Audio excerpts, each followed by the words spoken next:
सभी 10वीं के विद्यार्थियों का स्वागत है हमारे यूट्यूब चैनल पर। ध्यान देवें, आपकी 10वीं क्लास के एग्ज़ाम है 12 अप्रैल को, आप सभी को ज्ञात है।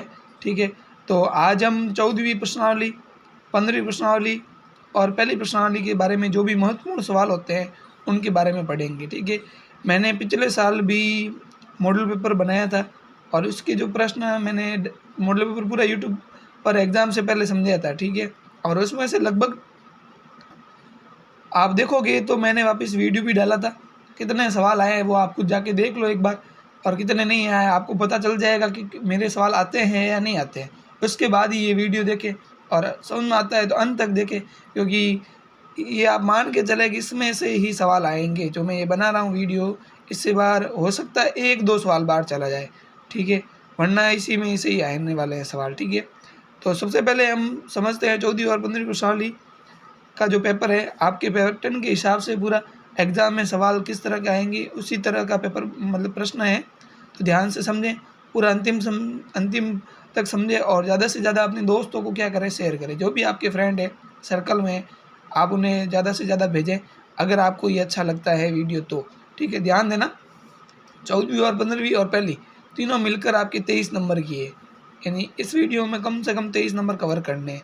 ठीक है, इसके बाद अगला वीडियो जो होगा आपके दूसरी, तीसरी, चौथी, इन 3 का होगा, या साथ में इसके साथ और भी कोई आ सकती है प्रश्नावली, हो सकता है 8 भी दे दूँ मैं। ठीक है, तो इन 3 के ऊपर है, अच्छी तरह से ये समझ जाना, तीनों प्रश्नावलियाँ हैं। 14वीं प्रश्नावली का शुरू करते हैं। ठीक है, चलो, आपका पहला सवाल है, निम्न प्रश्नों का उत्तर सही विकल्प चयन कर उत्तर पुस्तिका में लिखिए। ऐसा कैसा आपको प्रश्न मिलेगा बोर्ड के अंदर। ठीक है, जैसे पहला सवाल मैंने यहाँ दिया है, केंद्रीय प्रवृत्ति के माप है। तो केंद्रीय प्रवृत्ति के जो माप होते हैं वो माध्यक और बहुलक, माध्यक व बहुलक तीनों होते हैं। ध्यान देना, केंद्रीय प्रवृत्ति के जो माप होते हैं वो माध्य, बहुलक व माध्यक तीनों होते हैं। चलो अगला सवाल है हमारे पास, ये कह रहा है कि बंटन 4, 6, 3, 5 व 1 का माध्यक होगा। तो माध्यक के लिए हम क्या करते हैं, सबसे पहले आरोही क्रम में लिखते हैं। तो आरोही क्रम में लिखेंगे, सबसे पहले आएगा हमारा 1, उसके बाद आएगा यहाँ पर 3, उसके बाद आएगा 4 और इसके बाद आएगा 5 और उसके बाद आएगा 6। तो हमें पता है माध्यक के लिए क्या होता है, जो बीच वाली संख्या होती है वो माध्यक होती है। यहाँ पर बीच वाली संख्या क्या है, 4, तो 4 हमारे क्या हो जाएगा उत्तर। मान लो यहाँ 6 संख्या, ये 5 संख्या होगी तो बीच की संख्या हमने देख ली।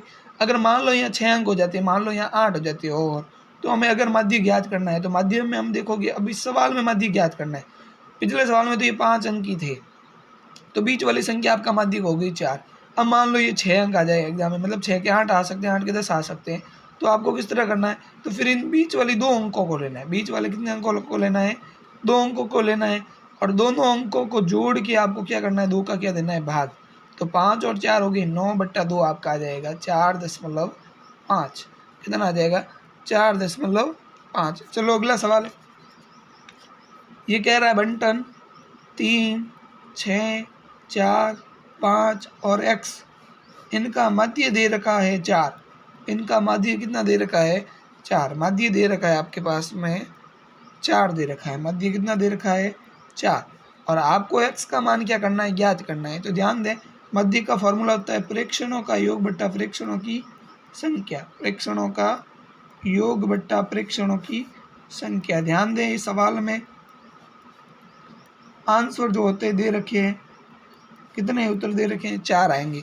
प्रेक्षणों का योग करो, 3 + 6 + 4 + 5 + x बट्टा टोटल संख्या कितनी है, 5 है, तो बट्टे में क्या आ जाएगा 5, बराबर आपका क्या है 4। 6 और 3 9, 9 और 4 13, 13 और 5 हो गया आपके 18 + x बट्टा 5 बराबर क्या है 4। बट्टे में आप लगा दो 1, करोगे वज्र गुणा, तो 1 को 18 + x से गुणा किया तो 18 + x, और 5 को 4 से गुणा किया तो जाएंगे आपके 20, और x का मान निकलोगे तो प्लस के 18 उधर गए तो माइनस के, यानी 20 में से 18 गए, x का मान आपके पास आ जाएगा 2।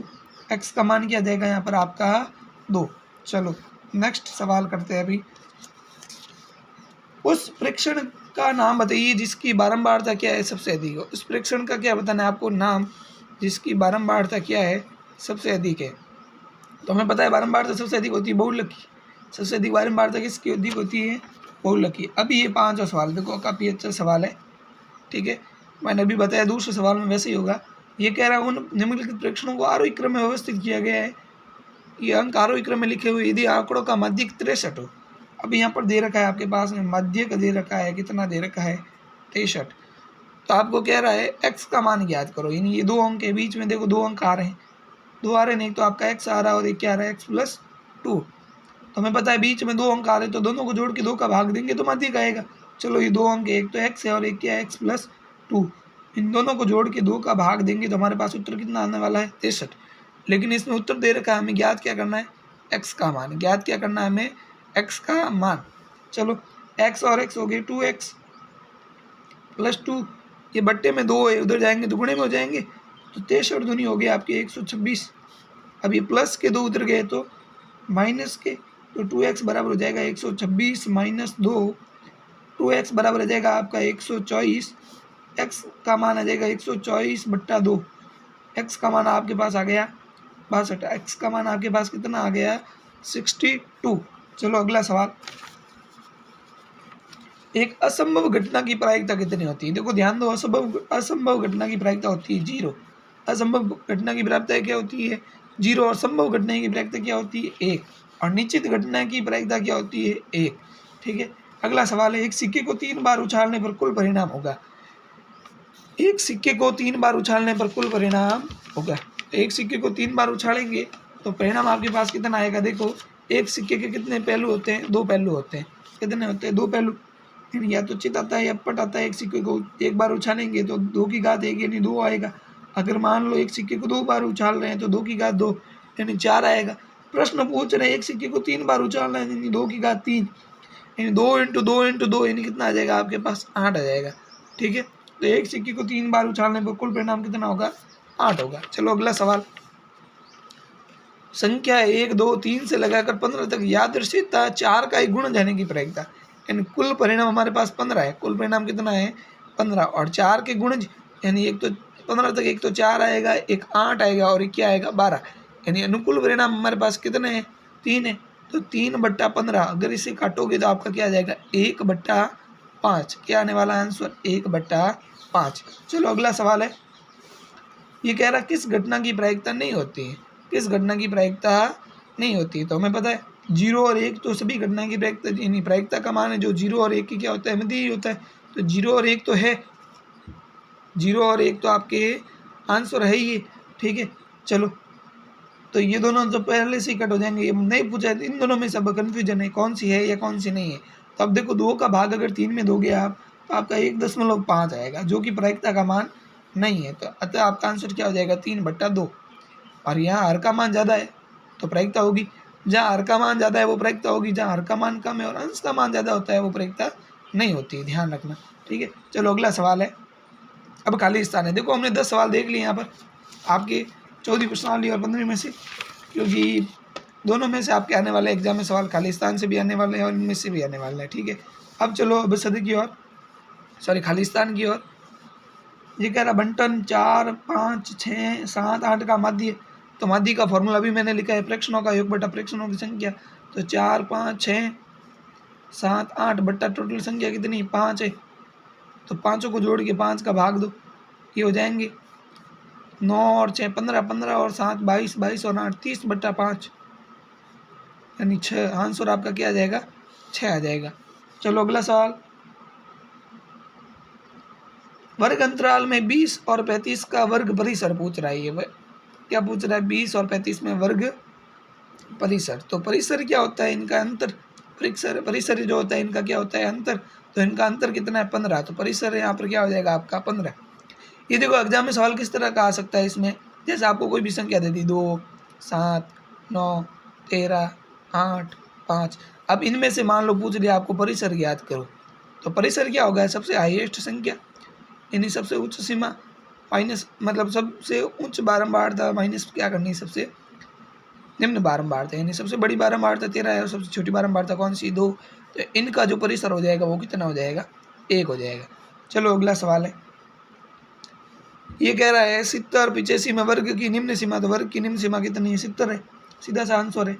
और ये अगला सवाल है वर्ग चिन्ह ज्ञात करने का सूत्र। तो देखो आप वर्ग चिन्ह ज्ञात करते हो उसमें क्या करते हो, निम्न सीमा प्लस उच्च सीमा बटा 2, निम्न सीमा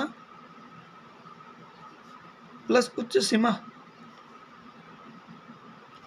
बट्टा 2, ये होता है आपका वर्ग चिन्ह ज्ञात करने का सूत्र, जो आप माध्य माध्यिक बहुलक ज्ञात करने में ज्ञात करते हो। ठीक है, माध्यिक में तो नहीं करते हो, बहुलक में नहीं करते, लेकिन माध्य में करते हो। माध्य की 3 विधियाँ है, वहाँ आप इसको ज्ञात करने में करते हो। चलो अगला सवाल है तीसरा, अति लघुरात्मक प्रश्न। अब जो 1-1 नंबर के सवाल किस प्रकार के आने वाले एग्जाम में उनको हम देखेंगे। ठीक है,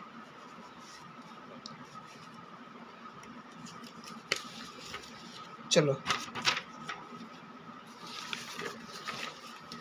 पहला सवाल है कि प्रथम 5 प्राकृत संख्याओं का मध्य ज्ञात करो। अब देखो प्रथम 5 प्राकृत संख्या कौन कौन सी, 1 2 3 4 5, ये प्रथम 5 प्राकृत संख्या होगी। पाँचों को जोड़ कर क्या देना है, 5 का भाग देना है, तो ये हो जाएगी 3 और 3 6 और 4 10 और 5 15 बट्टा 5, नहीं इसका आंसर क्या आ जाएगा 3। देखो ये सवाल और कैसे बदल सकता है, ये सवाल और कैसे बदल सकता है, यहाँ पूछ सकता है, यहाँ इसने पूछा 5 प्राकृत संख्या, परीक्षा में आपको पूछ सकता है 5 पूर्ण संख्या, क्या पूछ सकता है 5 पूर्ण संख्या, तो पूर्ण संख्या के अंदर ये 5 हट जाएगा और साथ में क्या आ जाएगा, यहाँ 0 आ जाएगा, तो यहाँ हो जाएगा 10 बट्टा 5, यानी आपका आंसर हो जाएगा 2। यहाँ आपको पूछा जा सकता है 5 सम प्राकृत संख्या, क्या पूछ सकता है सम प्राकृत संख्या, सम प्राकृत का मतलब पहली 2 4 6 8 और 10 सम प्राकृत संख्या ये हो जाएगी आपके पास। ठीक है, यानी आप इसको जोड़ोगे 2 और 4 6 और 6 12 12 और 6 18 18 और 8 18 और 10 हो जाएंगे 28 बट्टा 5, इसका भाग दोगे 28 में 5 का भाग दोगे आप तो 5.6 आएगा लगभग आपके। ठीक है, लगभग क्या पूरा ही आएगा, भाग पूरा जाएगा इसमें। अगर आपको पूछ ले 5 विषम संख्या, 5 प्राकृत विषम संख्याओं का मतलब योगफल पूछ ले, मतलब मध्य पूछ ले, तो आपको करना 1 + 3 + 5 + 7 + 9 बट्टा 5, ये होगी 4 और 4 और 5 हो गई, सॉरी 4 और 5 9 9 और 7 16 16 और 9 हो जाएगी 25 25 बट्टा 5, यानी आंसर हो जाएगा आपका 5।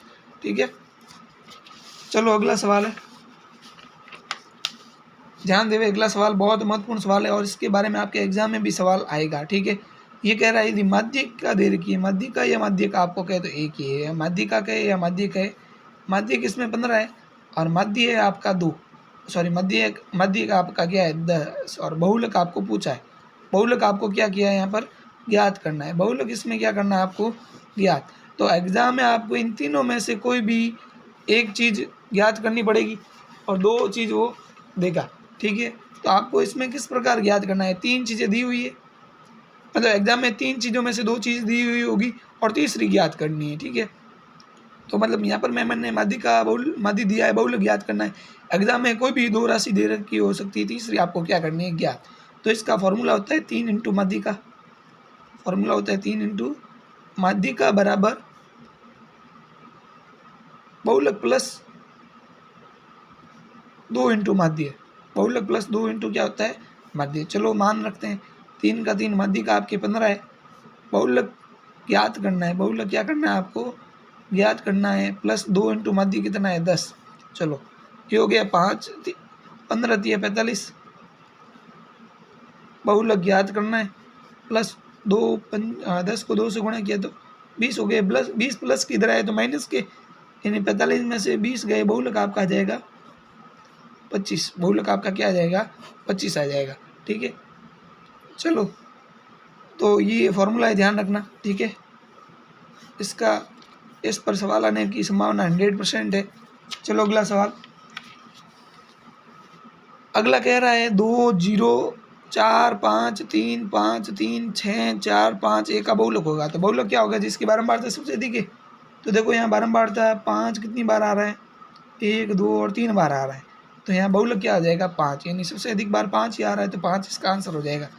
नेक्स्ट सवाल है, ठीक है,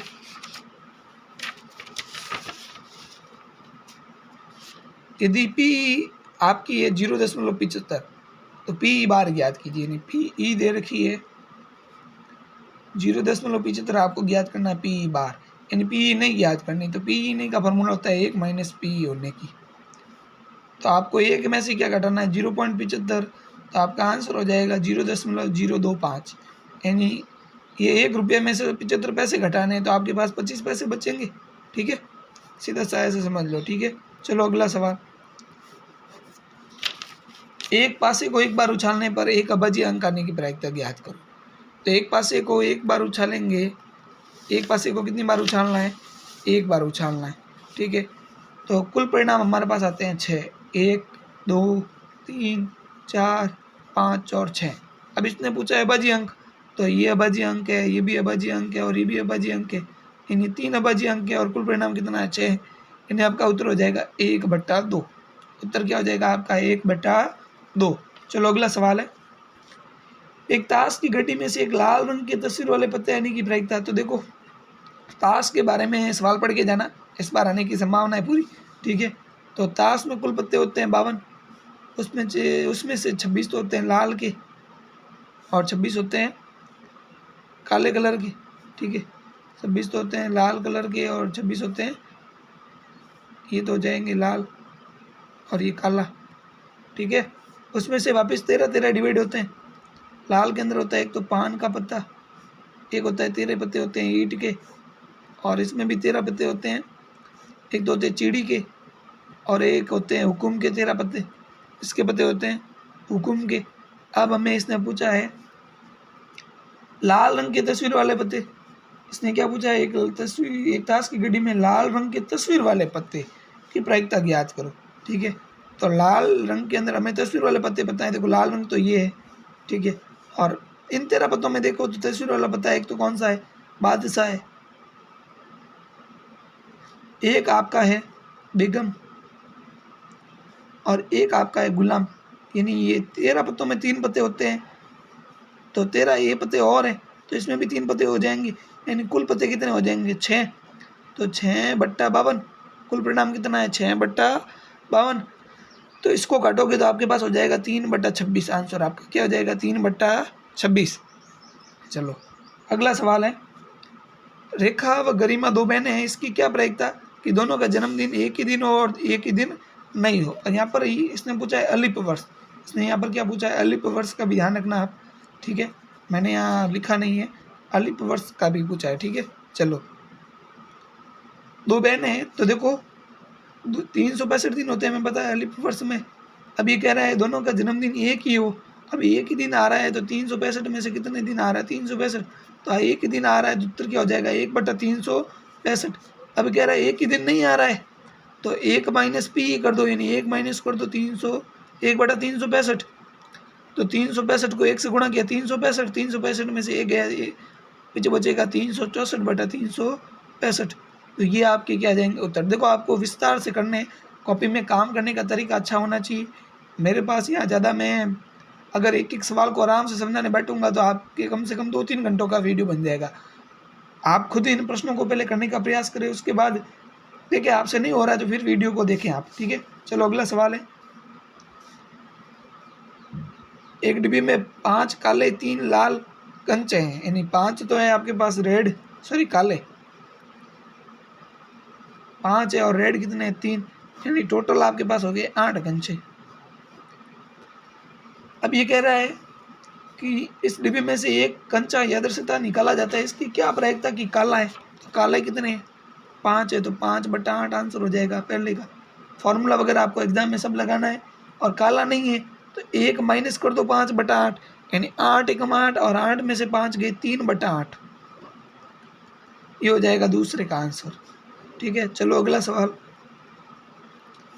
अगला है, ठीक है, ये देखो 2-2 नंबर के सवाल है, मैंने तीनों दिए हैं। तो ये जो आपका 2 नंबर के सवाल दिया है, इसमें ये एग्जाम के अंदर आया तो 3 नंबर का आएगा। ठीक है, क्योंकि ये बड़ा सवाल है। ठीक है, मैंने इस पेपर में 3 नंबर के सवाल डाले नहीं है क्योंकि संतुलन नहीं होगा फिर नंबरों का, इसीलिए यहाँ पर मैंने 2 नंबर का ही किया। लेकिन ये जो सवाल आया है बोर्ड में आपके, तो 3 नंबर का आएगा, ध्यान देना। यहाँ पर इसने माध्य दे रखा है, माध्य आपको कहा है 18 है, माध्य आपको कितना कहा है? 18 है। और आपको पी का मान क्या करना है? यहाँ पर ज्ञात करना है। पी का मान क्या करना है आपको? ज्ञात। चलो वर्ग अंतराल दे रखा है आपके पास में 11 13, 13 15, 15 17, 17 19, 19 21, 21 23, 23 और 25 बारंबारता है 7 6 9 13 P 5 4। चलो यहाँ हम ज्ञात करते हैं वर्ग चिन्ह, जो मैंने अभी फॉर्मूला लिखा है आपको थोड़ी देर पहले, ठीक है। वर्ग चिन्ह यानी x का मान ज्ञात करने, मध्यमान भी कह सकते हैं आप, ठीक है। ये कैसे आता है, इन दोनों को जोड़ के 2 का भाग दो, तो 11 और 13 हो गया 24, 24 में 2 का भाग दिया तो 12, इन दोनों को जोड़ोगे तो 28, 28 में 2 का भाग दिया तो 14। यहाँ अंतर क्या आ रहा है, 2 2 का आ रहा है, तो यहाँ आ जाएंगे 16, 18, 20, 22 और 24। यहाँ ज्ञात करते हैं हम सिग्मा एफ, क्या ज्ञात करते हैं यहाँ पर, सिग्मा एफ। चलो पी तो अलग ही रहेगा, तो पी प्लस संख्या आएगी कुछ न कुछ, बाकी वालों को जोड़ दो, ये हो गए 9, 9 और 9 18, 18 और 13 कितने हो गए 31, 31 और 7 38, 38 और 6 होंगे जाएंगे 44, यानी पी प्लस 44 आपका है। सिग्मा एफ कितना आ जाएगा, पी प्लस 44। अब यहाँ ज्ञात करते हैं एफ एक्स, क्या ज्ञात करते हैं एफ एक्स, तो 12 7 84, 6 चौक 24, 4 हासिल का 2, 6 और 2 8, ये भी हो जाएंगे 84, और 16 नम में 144, 13 8, 13 को 8 से गुणा किया तो 104 का 4 हासिल का 10, 13 और 10 हो गए 30। चलो पी को 20 से गुणा किया तो 20 पी, और 22 पंजे हो जाते हैं आपके 110, 24 चौक होते हैं 96। चलो हमें ज्ञात करना है यहाँ सिग्मा एफ एक्स, तो इस सिग्मा एफ एक्स में 20 पी तो अलग से जुड़ेगा, बाकी वाली संख्याओं को आप जोड़ दो। चलो जोड़ करते, 4 4 8 4 12 और 4 16, 16 और 6 हो जाएंगे 22 का 2 हासिल का 2। चलो 8 और 2 10, 10 और 8 18, 18 और 4 22, 22 और 3 25, और 1 26, 26 और 9 हो जाएंगे आपके 35 का 5 हासिल का 3, 3 और 1 4, 4 और 2 6, 6 और 1 7, यानी 752। ये आ गया आपका सिग्मा एफ एक्स, ठीक है। अब हमारे पास मध्य दे रखा है, यानी एक्स बार दे रखा है 18, ठीक है। फॉर्मूला होता है सिग्मा एफ एक्स बटा सिग्मा एफ, ये कितना 18 दे रखा है, तो फॉर्मूले में वैल्यू पुट करो, ये आपका है 20 पी प्लस 752 बट्टा पी प्लस 44 बराबर 18, बट्टे में 1 लगाकर वज्र गुणा कर लो। 20 पी प्लस 752 को 1 से गुणा करेंगे तो 20 पी प्लस क्या आएगा 752, और 18 को पी से गुणा किया तो 18 पी, और 18 को 44 से गुणा करो तो 8 चौक 72, 72 के 2 हासिल के 7, 8 चौक 72 और 7 हो गया आपके 79, यानी 792।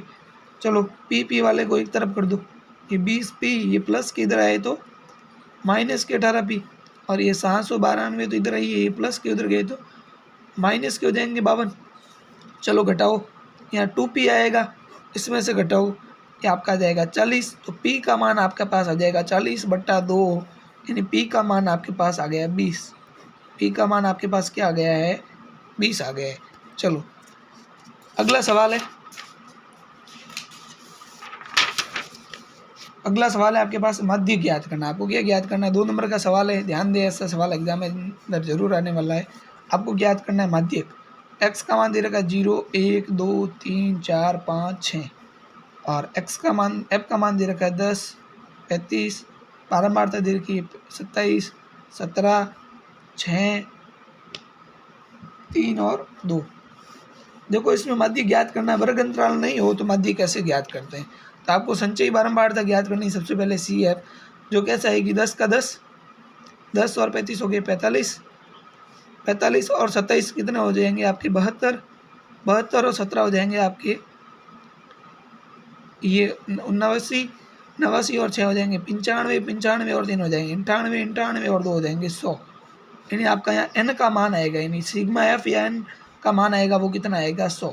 तो आपको यहाँ पर क्या करना है, सिर्फ n बटा 2 करना है। क्या करना है, n बटा 2, माध्य का फॉर्मूला होता है n बटा 2, उनमें से n बटा 2 करना है, यानी 100 बटा 2 कितना हो जाता है आपका 50।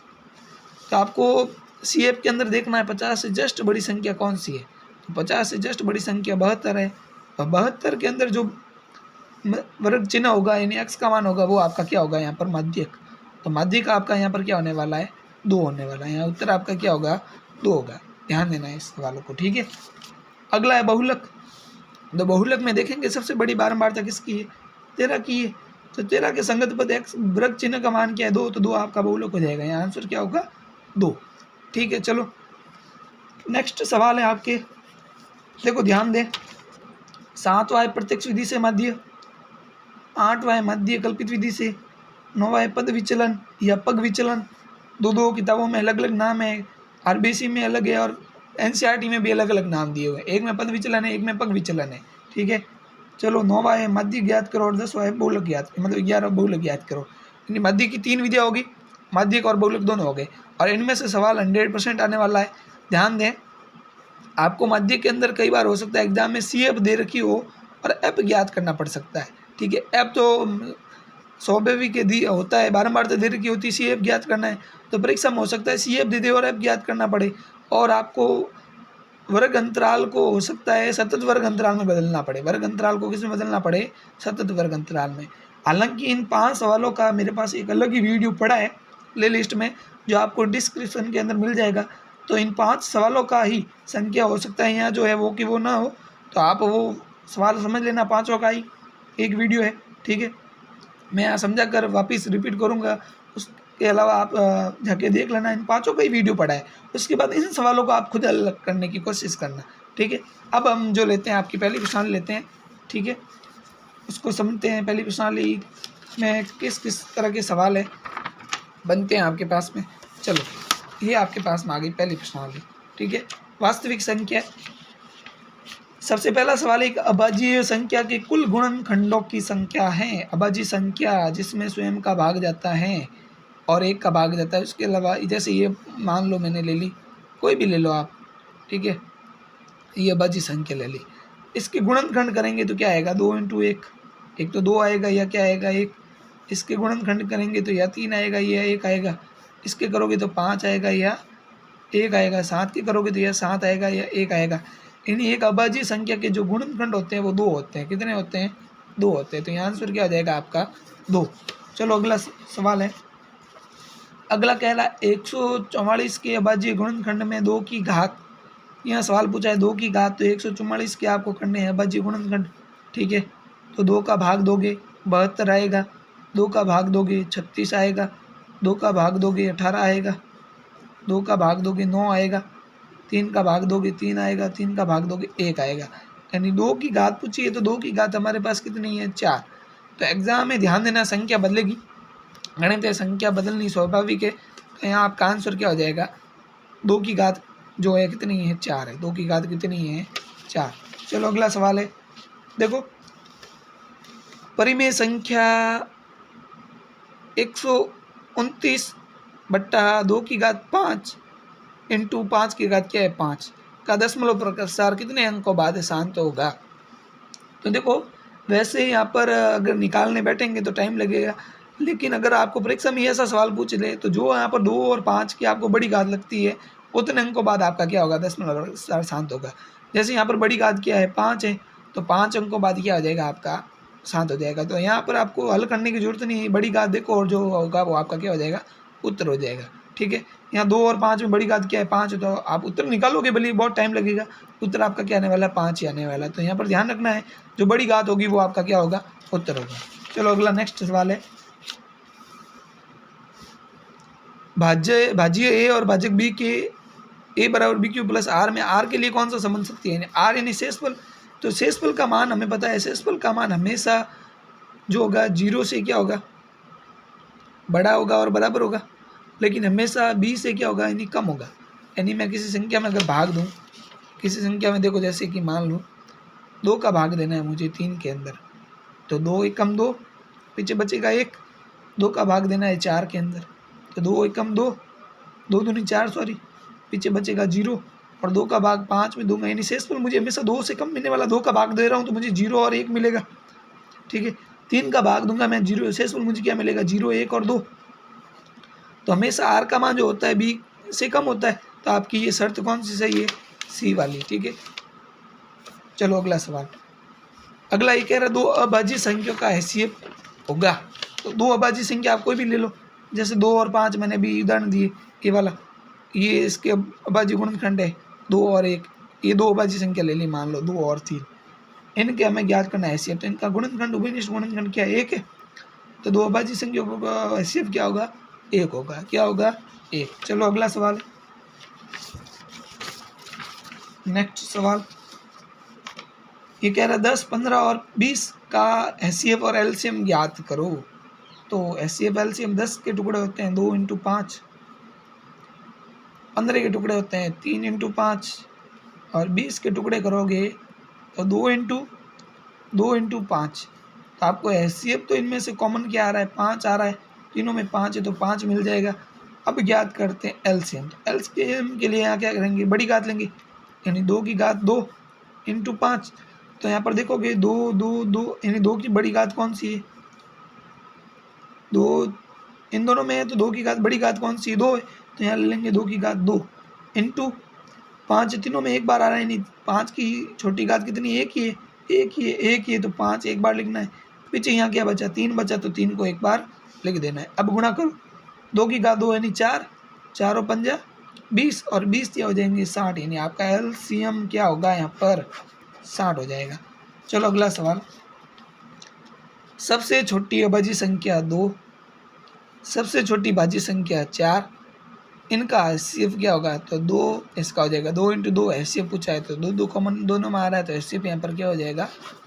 2 हो जाएगा। चलो अगला सवाल, परिमेय संख्या 3/625 का दशमलव प्रसार शांत है या अशांत? पहले तो आपको पता लगाना है शांत है या अशांत। तो 3/625 के टुकड़े होते हैं 5 की घात 4। कितने होते हैं? 5 की घात 4। हमें पता है हर का मान, चूंकि हर का मान 2 की घात m × 5 की घात n के रूप का है, अतः ये जो दशमलव प्रसार है शांत है। और शांत है तो ये पूछ रहा है इसे दशमलव के रूप में लिखो। तो दशमलव के रूप में लिखने के लिए हम क्या करेंगे इसको? तो जितनी आपके 5 की घात है उतनी की उतनी हम क्या लगाएंगे? 2 की घात। और जो नई घात हम नीचे लिखते हैं वो नई घात कहाँ लिखेंगे? ऊपर लिखेंगे। 3 का तो 3, 2 की घात 4 अगर आप खोलोगे तो यहाँ हो जाएंगे आपके 16, यानी 2 × 2 × 2 × 2। 2 को 4 बार गुणा करोगे तो कितना हो जाएगा? 16 हो जाएगा। और यहाँ आपको क्या करना है? ये 5 दूनी कितने हो गए? 10, यानी 10 की घात 4। 16 या कितने होते हैं? 48/10 की घात 4। अब घात 4 यानी 4 संख्या पहले आपको क्या लगाना है? दशमलव लगाना है, यानी आपका आ जाएगा 0.0048। ठीक है, ये आपका क्या हो जाएगा? आंसर। चलो अगला सवाल है, ये कह रहा है A18 का एलसीएम, एक संख्या A और दूसरी संख्या 18, इसमें से ये पूछा है एलसीएम है 36 और एचसीएफ आपका है 2। एचसीएफ क्या है आपका? 2 है। ठीक है, तो A का मान ज्ञात करो। किसका मान ज्ञात करना है? 1। तो आपको फॉर्मूला पता है, पहली संख्या इंटू दूसरी संख्या बराबर होता है एचसीएफ इंटू एलसीएम। तो ध्यान देना, इन 4 में से आपको परीक्षा में 3 चीज़ दे रखी होगी, एक चीज़ पूछेंगे। मैंने यहाँ पर कोई भी दे रखी हो उससे ज़रूरी नहीं, एग्जाम में किसी तरह का सवाल आ सकता है। तो A तो हमें ज्ञात करना है, B का मान 18 है, एचसीएफ 2 है और एलसीएम 36 है। इंटू की संख्या कहाँ जाएगी? भाग में। तो 2 × 36/18, 18 का भाग 36 में गया 2 बार। A का मान आ गया 2 दूनी 4। A का मान क्या आ गया? 2 दूनी 4। चलो अगला सवाल है, सरल करके बताइए √45/5 परिमेय है या अपरिमेय? तो √45/5 भाग दोगे आप, √9 आएगा और √9 का मान होता है 3। और 3 कैसी है? परिमेय संख्या। 3 कैसी है?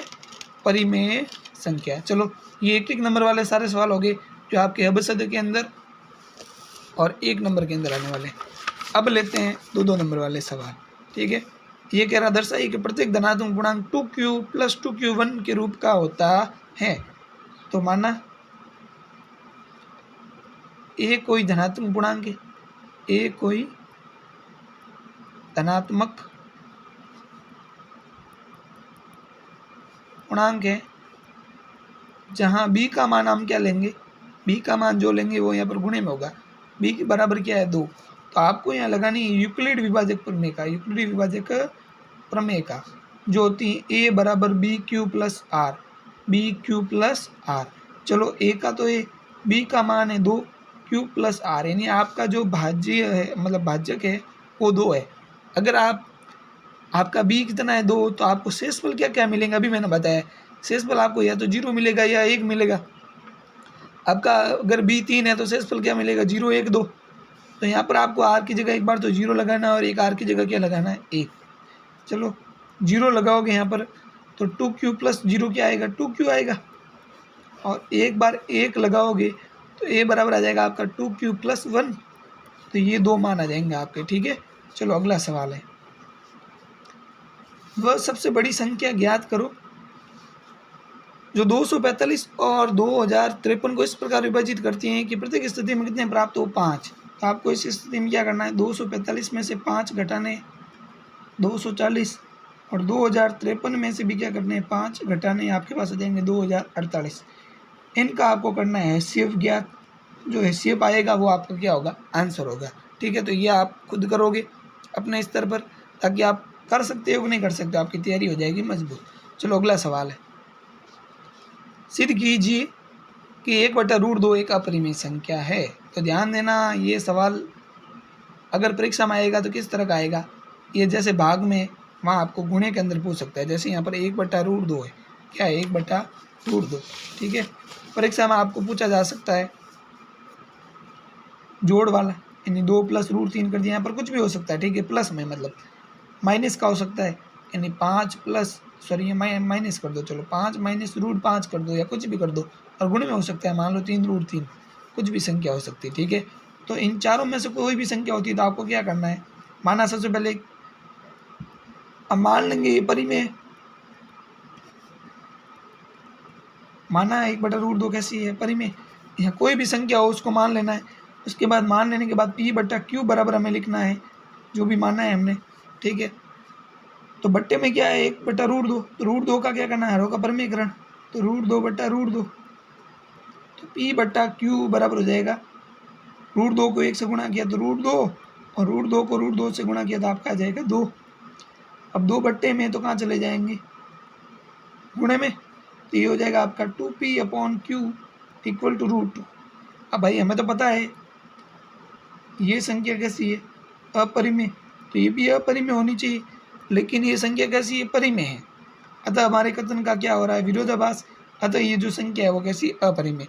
जो मैंने अभी लाइनें बोली है वापिस सुन लेना और लिख लेना, ठीक है। ये लाइनें आपको एग्जाम में लिखनी पड़ेगी, क्योंकि ये संख्या कैसी है, अपरिमेय, इसीलिए ये भी कैसी होगी, अपरिमेय। लेकिन हम तो जानते हैं ये तो कैसी है, परिमेय है भाई। PQ का कुछ भी मान लगाओ 1 1, तो 1 1 लगाओगे 2 प्राप्त होगा, 2 √2 के बराबर थोड़ी है। तो हमारे कथन का क्या हो रहा है, विरोधाभास हो रहा है। अतः ये जो संख्या है वो कैसी है, अपरिमेय संख्या है। तो यहाँ पर कोई भी संख्या जैसे प्लस की है तो उधर को भेजोगे तो माइनस की हो जाएगी, ये माइनस की है तो उधर को भेजोगे तो प्लस की हो जाएगी। यानी आपको एक तरफ करनी है रूट की संख्या, एक तरफ क्या करनी है, रूट की संख्या, बाकी सबको क्या करना है, उधर भेजना है, और जो मैंने लाइनें बोली वो लिखना है, आपका सवाल हो जाएगा। चलो अगला सवाल है, यूक्लिड विभाजक विधि से 90 और 144 का मसब ज्ञात करो। यानी HCF ज्ञात करना है आपको यूक्लिड विभाजक विधि से, तो ठीक है। यूक्लिड विभाजक विधि से करना है तो देखो, पहले हम क्या देंगे, भाग देंगे।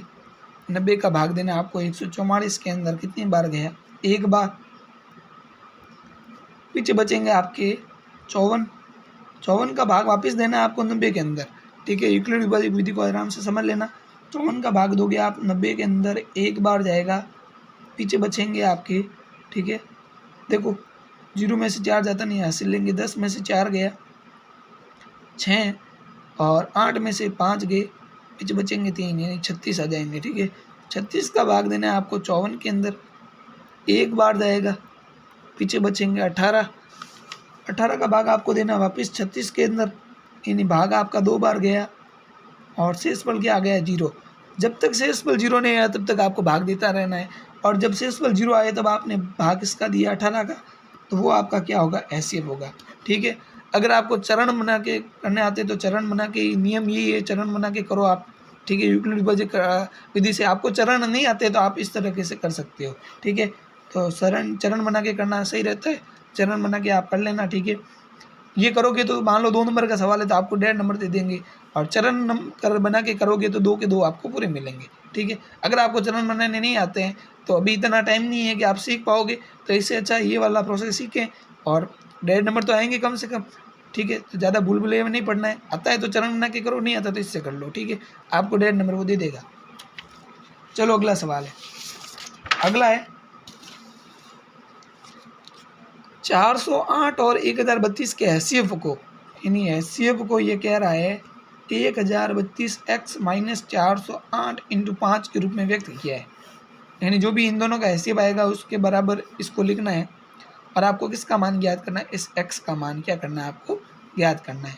तो इन दोनों का HCF ज्ञात करोगे, इन दोनों का पहले क्या ज्ञात करोगे, HCF आपको ज्ञात करना है।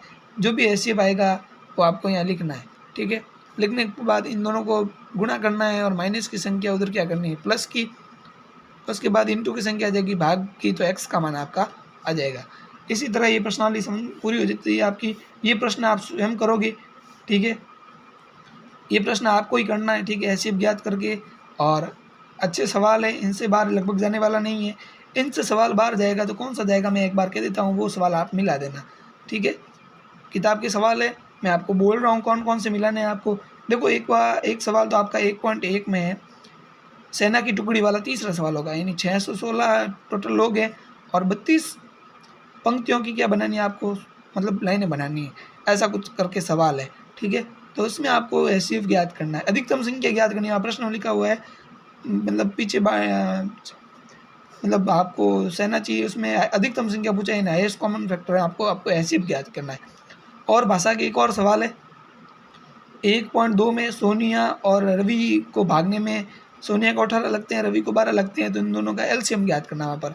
तो ये इस तरह के जो सवाल है वो आप एक बार ज़रूर पढ़ के जाना, थ्योरी वाले, जो आने की संभावना है, ठीक है। बाकी आपका दिन शुभ रहे, आप ये 3 प्रश्नावली अच्छी तरह से मिला के जाएँ और पूरी गारंटी मेरी, इनमें से सवाल बाहर नहीं जाएगा।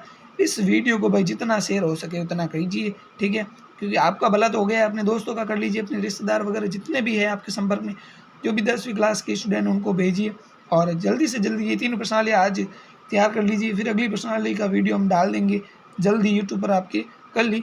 धन्यवाद आप सभी का, जल्दी से शेयर कर दीजिए।